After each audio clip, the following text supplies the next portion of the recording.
Boy Sam and Girl Sam. If you guys want to introduce yourselves and say a little something about salmon in the classroom. And Sure. So I'm Sam. I'm the biology teacher here at the school.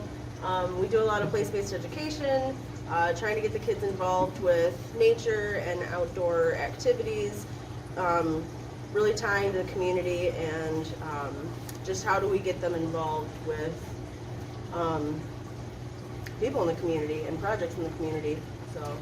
So I'm the other Sam. I teach chemistry and math, and was able to host this tank this year. Before we really start, can you tell us how did we even get the program to even start? Yeah, so Salmon in the Classroom is a program with Michigan DNR.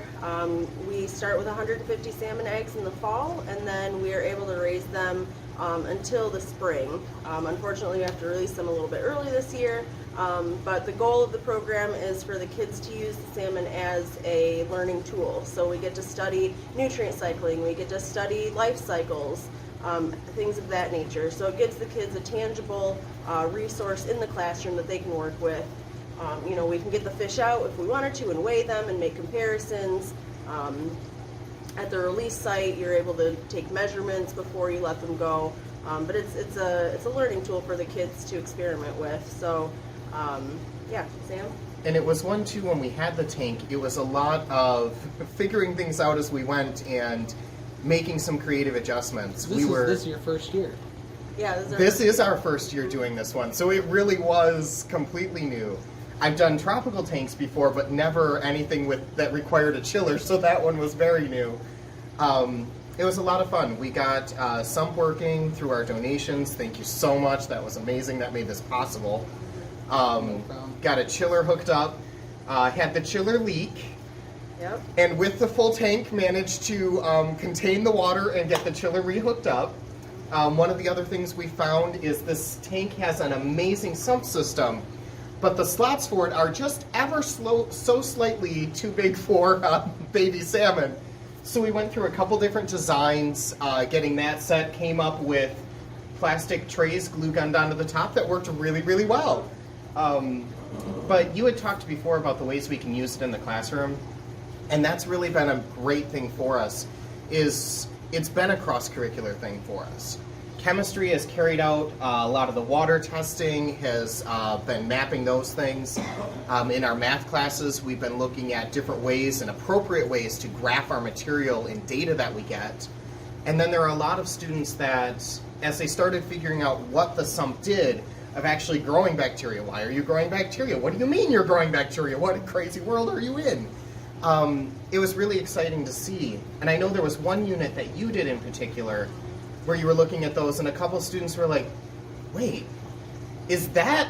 Yes, that's the cycle you've been learning about. So it was really cool because they started asking a lot of questions. Yeah, they started putting it together, especially doing more of the aquaculture side of things as well. We didn't start with plants in this sump tank yet, but that's the We had a goal couple for Marimo balls at the end. Yeah, that's so we had a tiny start. Yeah, so the goal by the end of this is to even infuse a little bit of aquaponics with it, where we've got a lot of plant growth filtering out, and then possibly even maybe growing lettuce on the back of the tank, having the kids to really put it together of this is how nutrients cycle through our environment.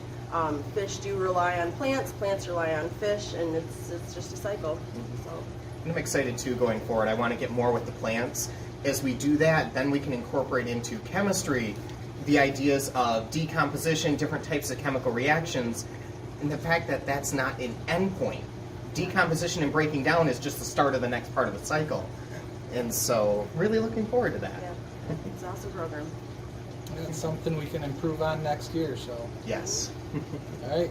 What are the plans for next year, Sam? You got something really cool coming up. Yeah, so we were really fortunate in getting a second tank donated. So we're going to be looking forward to doing sturgeon in the classroom. We don't get as many little babies. We'll get a 7-year-old sturgeon, about 7 inches long. Hoping maybe we get 2 so we can do some comparisons, but we'll get to raise a little dinosaur fish in the class next year. So that'll be in my classroom, so I'm pretty excited about that, guys. That's going to be cool. Mm-hmm. We're all excited for that one. All right, so we'll get to releasing these guys a little early here, and I'll take you along for the process. Thanks guys. Thanks.